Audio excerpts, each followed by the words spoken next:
inaanu anagu shirkad Somcable ahaan aanu runtii jecel lahay waxyaalo badan oo daah badan saara oo ugu horeyso shuruucda isgaarsiintu in xaggan xal looga gaadho wax lagu wada socon karo oo qayb laga wada yahay private ahaan iyo publicba runtii ay kasoo bixi doonaan rajo badanna aan ka qabo waayo mas-uuliyiinta runtii wasaaradaha hadda jooga oo faham badan u leh teknolojiyadda iyo maaragtay qaabka runtii ay u shaqayn karaan public iyo private-ba waayo runtii cidda joogta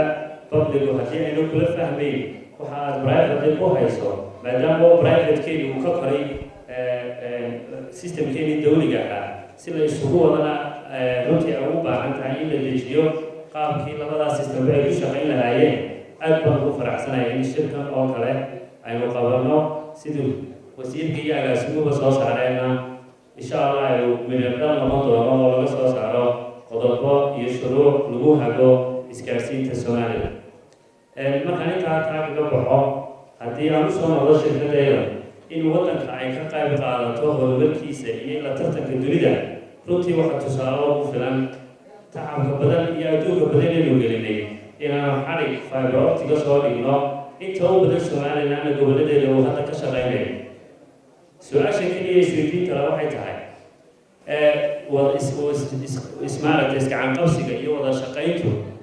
runtii waa horumarbaa lagu gaara xaggaysa wax ka qaldan yihiin runtii shirkadahan isgaarsiintu iska fahmi lahayn waxaa jawaab u ah oo aan qabaa qodobada aan rajaynayay inay shirkan ka soo baxaan oo ah intii ganacsado kale uu tacab badan gelin lahaa ama uu adduun badan ku lumin lahaa soo dhigid xarig iyo maaragtay runtii inta badan mashquulka laysaga dhigay fiber iyo waxyaalo kale la soo dhigo qofka soo dhigay baa lala shaqaysan karaa oo laga qaadan karaa oo runtii waddanka horumar laga gaarsiin karaa tartanka suuqa waa cod waxa weeyaan waxaan aad u jecelahay inaan dul istaago kelmado in badan soo noqnoqda oo ah in fiber optigu meel uu ku xidhan yahay runtii wuxuu maray xab sharci oo dawliya oo baarlamaanka ayaa matala maaragtay dadweynaha inta kale oo runtii waxay ka dhigan tahay in si saxa oo sharciya looginku waa gaar waa la wada tartamaa dunida si kastaa loo tartamaa doorashooyin iyo ganacsi iyo tartan badan baa la galaa se waa lagu kala guulaystaa qofka guulaysta waxaan wuxuu mudan in lala garab galo oo runtii lala shaqeeyo wixii annaga ay naga mudan yihiin inta kalena la fiilka nagula jirtaan runtii diyaar baanuna markaan taa intaa kaga baxo shirkadaydu mar walba waxay diyaar u tahay in dunida wixii ka soo baxa ee horumara ee technology-ga la faca inaanu keenno 5G-ga oo runtii imika dunida aan laga hawlgelinsa ku jira tijaabadii gacanta lagu hayna waxaanu jecelahay inaanu tartanka dunida dadka aan ka qayb gelino Soomaaliland ay ka mid noqoto wadamada ugu horeeya laga hawlgeliyo 5G-ga waxaan runtii doonayaa oo kale inaan taabto shirkadda Somcable waxa weeyaan shaqaalo badan oo shaqaalo abuura oo dhinac walba leh oo dhalinyarta soo kacaysa ICT-ga maanta aynu ka hadlayna aqoontoodu leh ayay gobol kasta degmo kasta iyo meel kasta ay tagtaba ka hawlgelisaa oo runtii aanu jecelahay inaanu dowladda iyo dadkaba kaga qayb qaadano inaanu ka faa'iidaysano dhalinyartii soo baxay dhiirigelino hadday aqoon tahay hadday